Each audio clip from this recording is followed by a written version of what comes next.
Yeah, well, it was because I wanted to clear up the whole chemtrail thing because Well, let's do that. Let's do that. No one calls it chemtrails in the real world. I call it chemtrails. There is manipulation of the weather. It's mainstream news. And the media always picks it up and says, I'm crazy. It's on the Weather Channel that there are secret programs. It's just so secret we don't know the details. Then other people think every condensation trail is a is an actual chemtrail when they're crystal trails. But NASA admits the Earth's 30% darker. You can Google chemtrails from space. It shows the NASA photos. It's changing our atmosphere, and they are adding chemicals to the jet fuel at the industrial level. Go ahead. And I hope Trump, in fact, next time I talk to him, I keep forgetting when I talk to him, I'm going to ask him to look into geospatial manipulation. Well, they're calling it stratospheric aerosol injections. Yes. John O'Brien wasn't at the CFR talking about it, how it's captured as interest, and it costs $10 billion a year. Geoengineering. Tell us about tell us about the real atmosphere manipulation that's going on. Well, based on what John O'Brien said at the CFR, you can watch this on YouTube. Just like the chemtrail people have been saying for years, that eventually they're going to have to admit it, and they're going to say that. And by the way, search engine, the CFR calls for geoengineering. It'll be on their own website. Yeah, you even said this for years. Eventually, they're going to come out and say that, yes, they are spraying the atmosphere with metallic particles, but it's to save us, to save for global warming, to save the planet. And that's exactly what John O'Brien did. He got in front of the CFR and he said, yeah, we're going to start spraying the atmosphere with stratospheric aerosol injections, and it's going to cost $10 billion a year, and there's going to be some countries that are not going to be into it because... And guess who's behind it? Word for word, you're saying what they put out. Bill Gates called for this. Bill Gates is getting government money to then run the program. Yeah. They're running programs to control hurricanes. It's all in like Nature and Science magazine, but then they go on the news and say, Alex says Obama sent tornadoes to Oklahoma. No, I didn't. So again, they misrepresent what's really going on. Now, explain the difference between legit contrails and the stuff that is the stratospheric aerosol injections. What's the difference? Because people say, oh, take a basic science class. Well, there it is, London Guardian. Bill Gates backs climate scientists lobbying for large-scale geoengineering. So they're already doing it, $5 billion a year, Department of Energy, that they admit. Yeah. There was a Nobel Prize the two guys won in 1992 with the plan. By 94, it was launched. Yeah. And now it's over most of the world. It's a giant program. A lot of people, and I'm not kidding, since Trump got in, notice there's less of the chemtrails.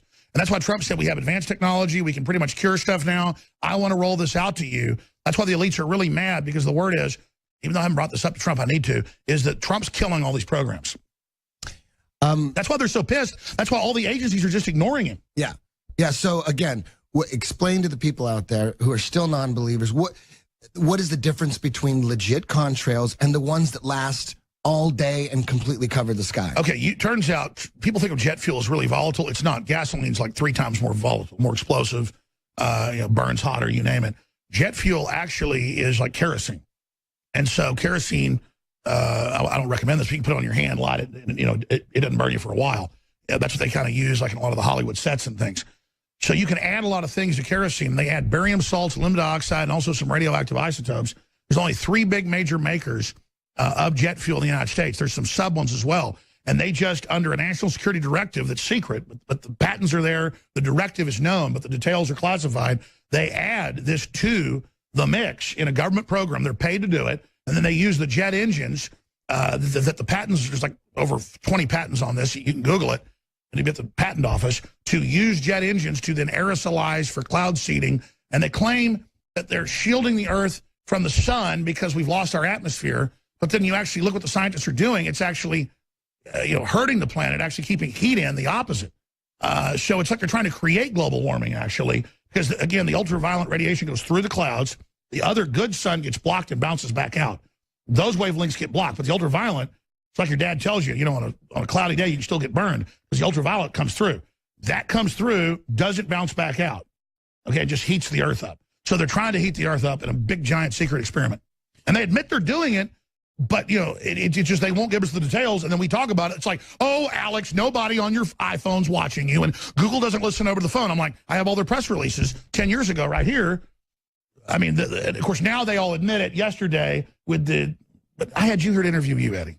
See, Eddie got in trouble talking over me, so now I have him as a guest. He won't talk. Eddie can talk more than anybody you know. Folks, that's not what's important.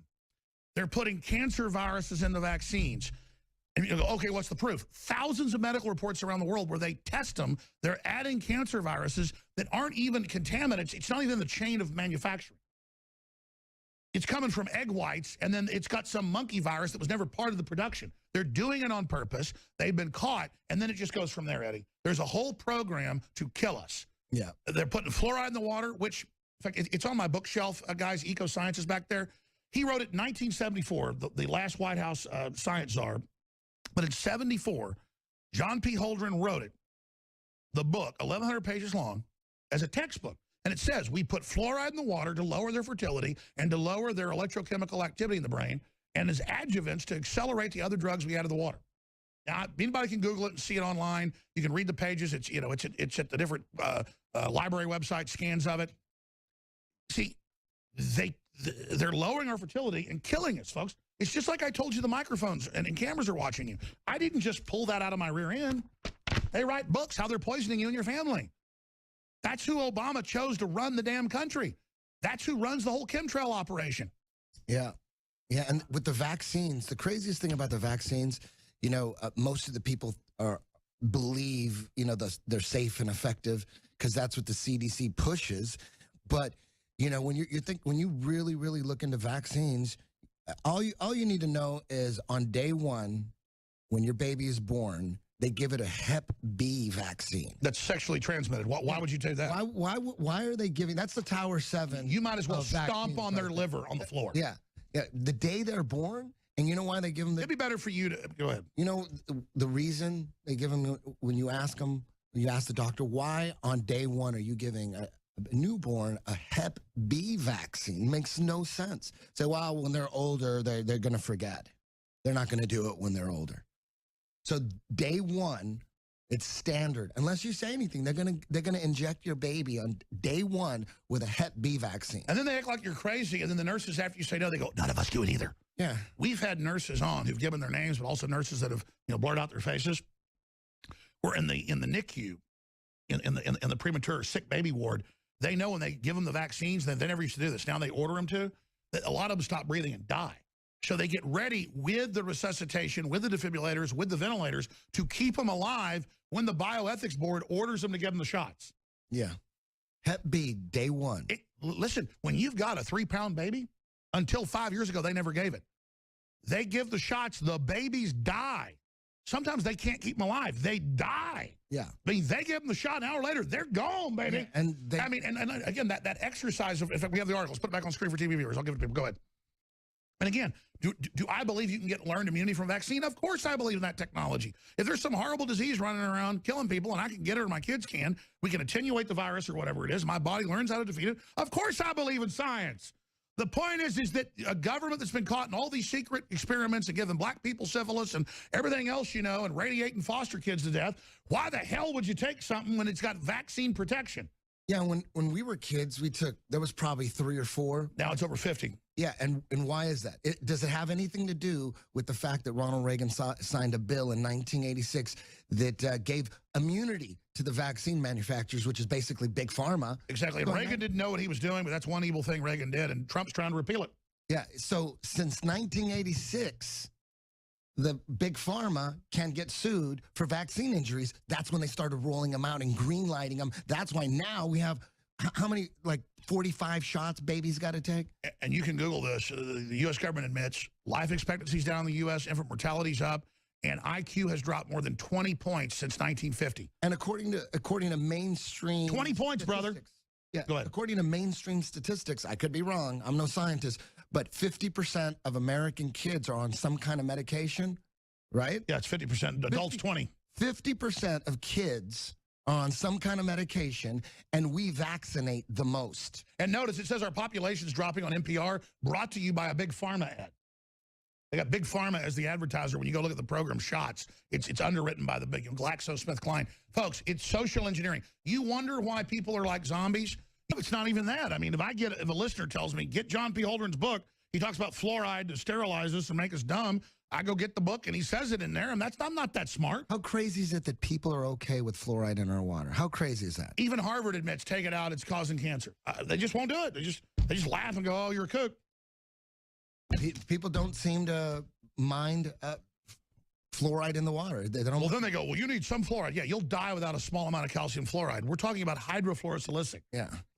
It's acid out of fluoride. And people think that the government really cares about our teeth, like they're doing it to take care of our teeth. Now, let's put that article back up, because every time we put them up, there's a pop-up on all these sites. But I want to put it back up. The crew does a great job. And after a pop-up pops up, they take it down, and then we never see it. Now, there it is. Impact of fluoride on neurological development in children. God almighty. Is Trump doing, and does he know about the whole fluoride He thing? knows all of it. He's trying to get the economy turned back on so everybody gets on his side. And the vaccines, the fluoride, the geoengineering, it's all over. Is he aware of stratospheric aerosol? I haven't talked to him specifically, but I mentioned other people. They go, oh, yeah, he knows. The word was from high-level CIA. They go, the president knows everything. They've all told him he knows everything now. We'll be back. He knows more than we know.